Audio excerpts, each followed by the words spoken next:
Hi everybody and welcome to my channel. In this episode I'm going to be talking what's happening in the UK prisons today. Because on this app that I get through daily prison news, headlines and topics of what's actually happening in the prisons today. But excuse me voice a little bit because I've lost my voice just a little bit, so if it sounds a bit gruff, that's why. So here we go. Violence at the UK's first super prison is so bad, God's fear people will die. So the prison that they're actually talking about here is HMP Five Wells, which is in Northamptonshire. So prison staff at the UK's first super prison have spoken of the violence and abuse they face every day, with fears it will escalate and get out of control. The staff have spoken out about the violent behaviour of inmates on a daily basis and said they fear a colleague may be killed if it isn't dealt with. 3 prison guards have blown the whistle on life inside the state-of-the-art super prison run by security firm G4S. Now this is what I mentioned on a video that I'd done the other day when they're on about these private prisons. The private prisons are way more dangerous and volatile, and there's more things going on every day. The places are rammed with drugs, and that's because these private prisons that are run by private firms aren't getting the proper staff or the proper staff training like they would in a government-run prison. And sometimes from a prisoner's point of view, these like this sort of prison. Prisoners like being in these sort of prisons because there's plenty of drugs, there's plenty of phones, and it's an ideal place for a prisoner who wants to be getting involved in this sort of stuff. Obviously, prisoners, they're in prison because they're criminals. So when they're in there and prisons are rammed with drugs and phones, they're loving it because they just do what they want. Whereas some of the other prisons, I'll give you an example. Home House, the last prison that I was in, the security are clamped down so hard in that prison. There's not much activity going on in that prison compared to other prisons. And a lot of the prisoners that want to be involved in that sort of stuff hated the prison because there was nothing in there. But obviously people that want to keep their head down, get on with the time and get back out into society, places like that is the ideal place for somebody that wants to sort themselves out and get back into society. So this HMP Five Wells is dubbed a smart prison. HMP Five Wells is the government's solution to the old-fashioned Victorian prison estate. It was built between 2019 and 2021 on 36 acres of land near Wellingborough, costing £253 million. At full capacity, it can hold 1,680 prisoners. It has X-shaped blocks with wider, shorter corridors which are supposedly easier to control, with ultra-secure windows designed to keep out drugs and illegal phones. But when you have a look at the prison on the picture, it's absolutely massive.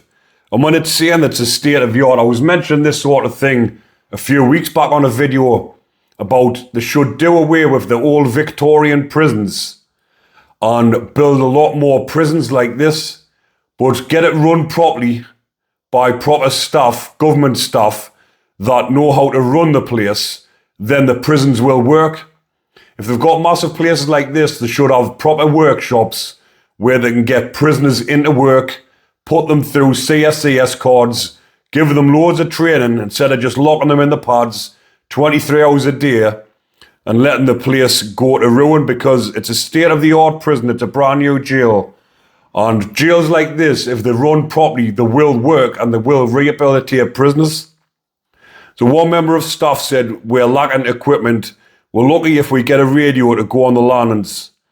Well, I think that'll probably be a bit exaggerated, saying they're lucky to get a radio. Every screw has got a radio in case of an emergency, because they've got a button on it, what they can press, what sounds the alarm, and the screws from every other wing will come running to wherever that alarm's going off or wherever that bell's going off. So I can't imagine a screw going onto a landing without having a radio. It just wouldn't happen, to be honest, so they're just exaggerating that bit. And we've got a very limited amount of body cams that work. It's like a lucky dip raffle. The man we will call Harry, to protect his identity, said that inmates can tell when the body cam isn't functioning. He said life inside the prison is a dangerous mix of inexperienced staff and prisoners who are more aggressive than you might expect in a Category C jail. So HMP Five Wells is a Category C jail, and the Category C prisons are the most liveliest of the prisons throughout the prison estate. A lot of people might think the high security in the Cat A prisons are the worst. They're the worst for the type of violence that happens in them. But Category C prisons are the worst, as in they're rammed full of drugs, phones, everyone off their heads all the time. It's lively as out every day. There's something happening. There's fights every day. And that's what happens in them Category C prisons. The C's are the worst out of all of them, as in things happening all the time. He said the prisoners run the prison. If things don't change, someone is going to get killed. And it will be a prison officer. I love my job, but what's it going to take? Is it going to take for someone to be killed in that place before someone says we need to do something about this? The officer said he and his colleagues are constantly finding homemade or smuggled weapons in the prison. Now, I have heard of them Category C prisons as well, because it's a lot easier in them jails to get stuff in. People bringing stuff in, screws bringing stuff in, things getting chucked over the fences, or even drones bringing stuff in.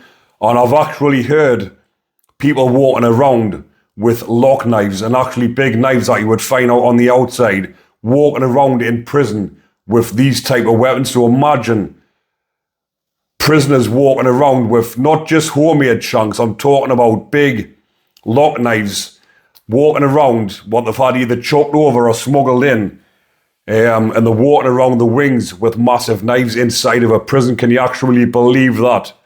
So you can imagine what'll happen if they get pissed up on the hooch and it kicks off and they're walking around with a knife like that. It's just going to end in a disaster. So no wonder the screws or bringing this to the attention and saying they're in fear for their life, because if you were a screw working in there and you were finding these sorts of weapons and you're seeing everyone off their heads every day, because some of the lads that are off their heads on spice don't actually know what they're doing, so something bad will actually happen if it doesn't get brought under control.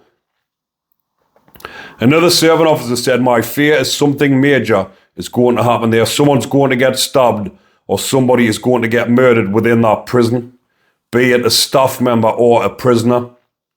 She said abuse is common, and added, we get urine and feces thrown in our face, we get spat at, we get things thrown at us. Another officer got stabbed a few weeks ago. We got punched, kicked, tripped up, hit with pool cues. Something like that happens on a daily basis. And that's just exactly what I've just said in the Category C. Stuff like that does happen all the time. It's on a daily basis. She said, I would say every day she would be imperative. Sometimes you go weeks, 3 weeks, 4 weeks, but that was just mainly in the mornings. The night times you would never get searched. It was blatantly obvious that the senior management just didn't care at all about the welfare of the staff. Number one, your biggest asset is your staff. But again, a private-run prison, their main concern is making money in the prison. If it's privately run, what is the purpose for them? It's not the purpose of rehabilitating prisoners. It's the purpose of making money from the prisoners. And the way they do that is in the workshops. And whatever they do in their workshops, it's obviously the inmates are making it in the workshops and they're selling it to make a profit. And they're giving the prisoners minimal amount of pay to do this while they're making a fortune of it. And that's their priority. Their priority isn't the staff or the prisoners. Their priority is making money. She also believes some officers have been encouraged to apply for their jobs by prisoners because on top of their salary, they can earn good money bringing contraband into the jail. She said, I do believe some staff have been placed in there by prisoners because it's easy to get a job in there. The three officers' main concern is the safety of them and their colleagues. One member said at the end of each day he is relieved that he has managed to get out without injury. Another said she is afraid for her life because each day you don't know what's going to go in your back. G4S said that staff have adequate body cams, radios and alarm buttons that can be pressed for assistance. That's exactly what I just mentioned before about the alarms. They've got a panic button on it that they can press and the whole prison will run to wherever that bell is going off at. It said in September an officer received a single minor superficial injury to his temple and two to his back, but the officer was not stabbed. He said the safety of staff and prisoners is our number one priority and we do not tolerate violence. Managers take swift and robust action when serious incidents do happen.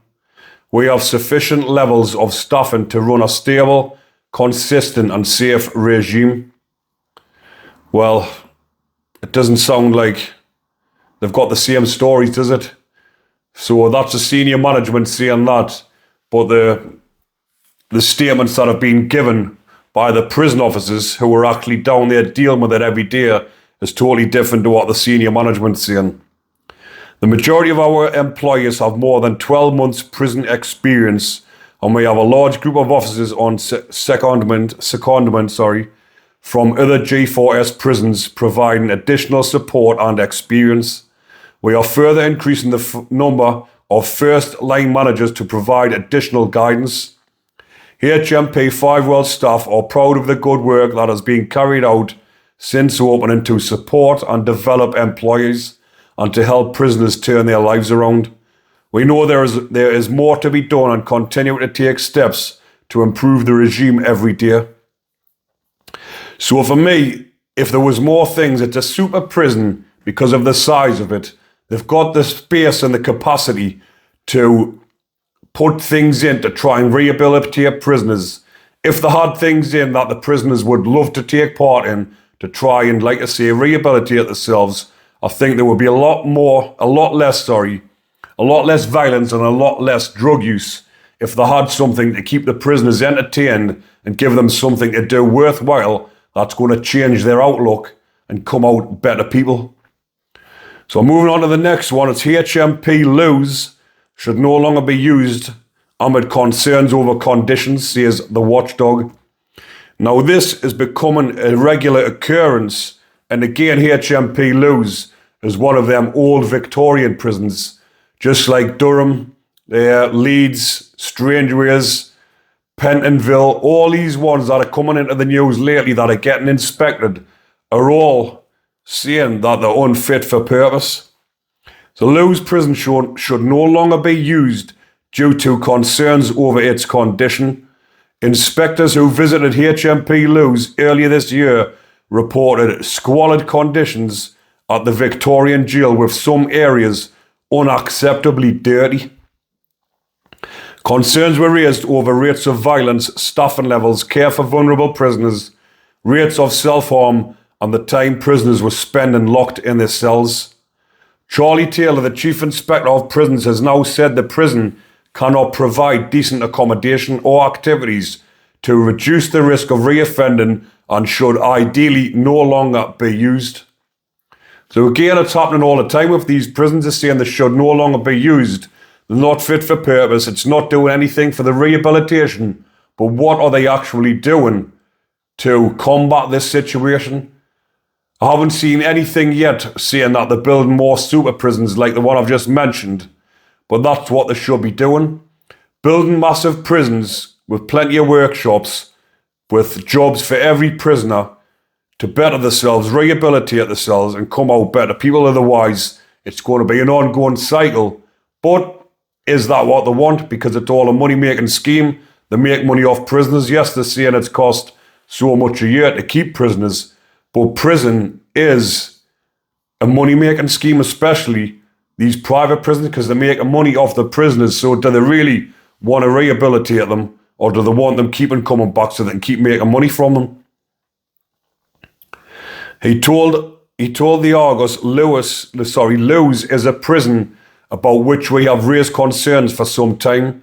the cells in which men spend up to 23 hours a day confined at uncomfortably close quarters with a cellmate are cramped and in poor repair. Typical of a fucking old Victorian prison. They're all the same. There are high levels of violence and self-harm in the prison, and at our last review of progress, we left the prison worried about the well-being of the men held there. In an ideal world, prisons like Lou's, which cannot provide decent accommodation or activities to reduce the risk of reoffending for the number of men they are required to hold, would no longer be used. But with rising populations in prison, the reality is that there was nowhere else for them to go. Mr. Taylor said that 14 Victorian jails across England, Wales are too overcrowded and ill-equipped to be able to provide proper accommodation for inmates, including Lewes, Exeter and Wandsworth.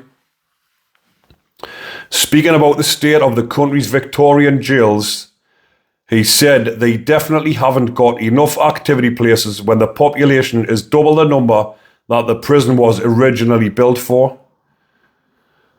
A spokesperson for the prison service said significant improvements have been made at HMP Lewes, including extra training for staff to better support the most vulnerable prisoners and a renewed effort to improve education and work opportunities so offenders get the skills they need to turn their backs on crime for good.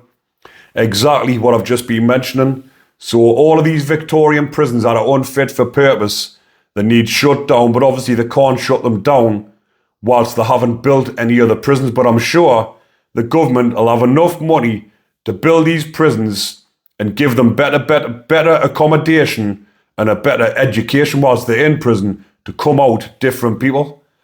The latest figure shows that the majority of prisons are performing well, and where they are, we are providing intensive support for those jails to drive long-term improvements, recruit extra staff, and bolster security so we can better protect the public.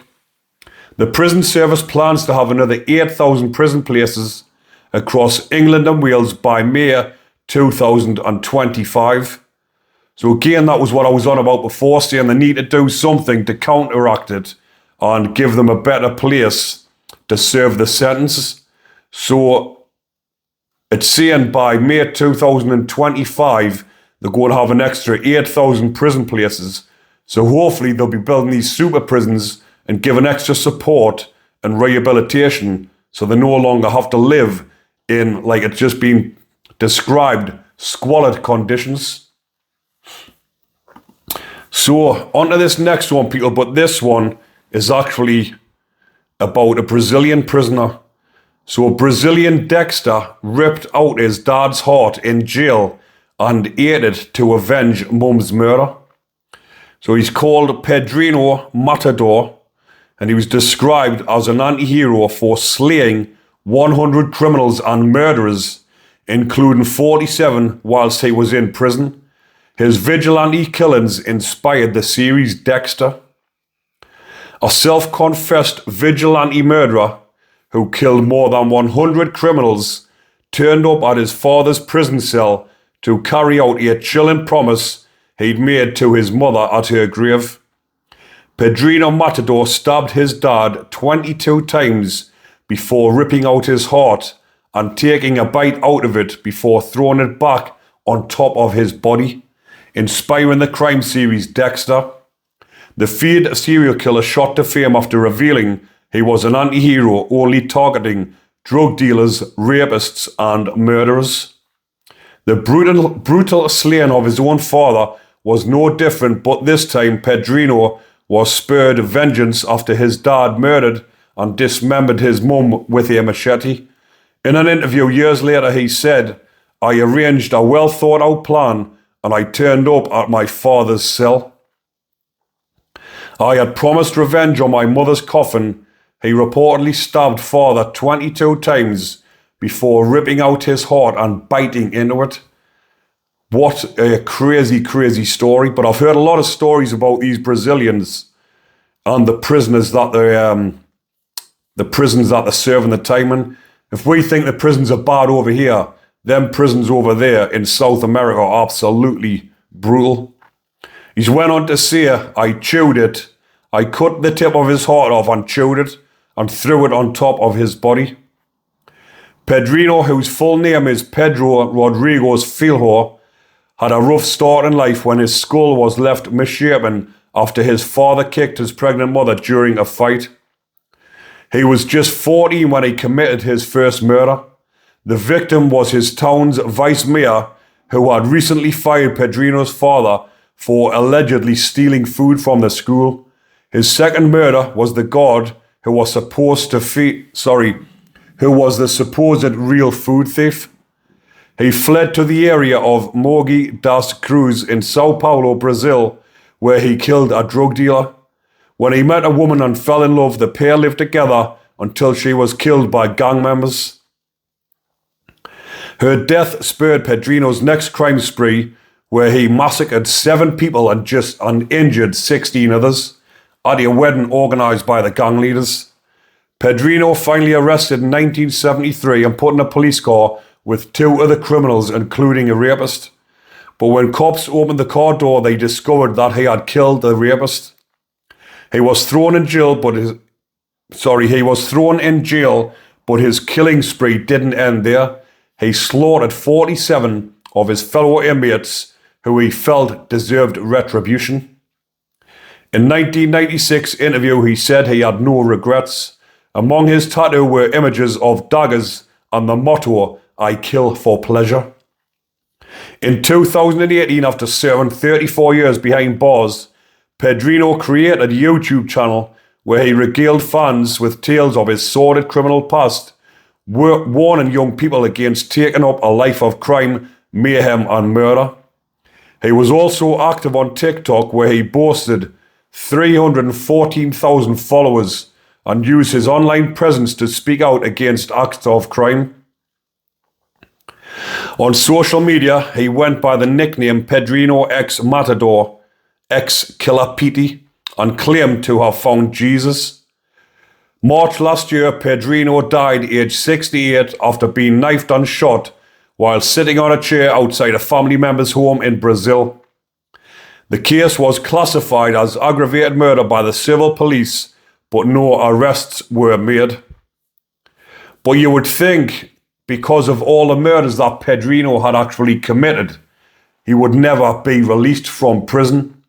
But what I found about the South American prisons, mainly Brazil and Colombia, when I've done a bit of research on, I've done a video a while back on Pedro, a fella called Pedro, who had killed over 100 people, but he was they were both sickos for killing that many people. But Pedro, who was nicknamed the Monster of the Andes, he only served 17 years in prison, because over in their countries, it doesn't matter if you kill 1 or 100, you still get the same sentence, but the sentence is a very short tariff of like 17 years. And that's how here, when Pedrino Matador, he killed over 100 people, 47 in prison, but yet he was still released and went on to obviously make his YouTube channels. But they can't give them life without parole in them countries. It just doesn't exist. So that other one I was on about, Pedro, who killed over 100 children, he was actually released after 17 years. And he went on to kill more people, went back to prison, but I think he might have escaped. And he's never been seen since. But how on earth can someone who kills that many people just be let out of prison? But if you've seen the prisons over in Brazil and Mexico and Colombia and the other South American ones, the prisons over there are absolutely brutal. There's no, like in the UK where they've got category A's, cat B, cat C's, over there they're all chucked in together. And I read a book, I've read it actually a few times, called Marching Powder. If you haven't already read it, go ahead and read it. Absolutely brilliant read about some bloke. I think he was he from England? I'm sure he was from England, and he was importing drugs, and he got locked up in a prison over there, and he was actually dealing inside the prison. And it's a very, very fascinating read. Tells you all about the prisons over there. But I'll leave that one there for now, people. Hopefully you enjoyed watching that. But I will be updating a few more videos during the week on prison news and letting you know and giving you the lowdown what's actually happening in the prison news today. Take care, people. Enjoy the rest of your day.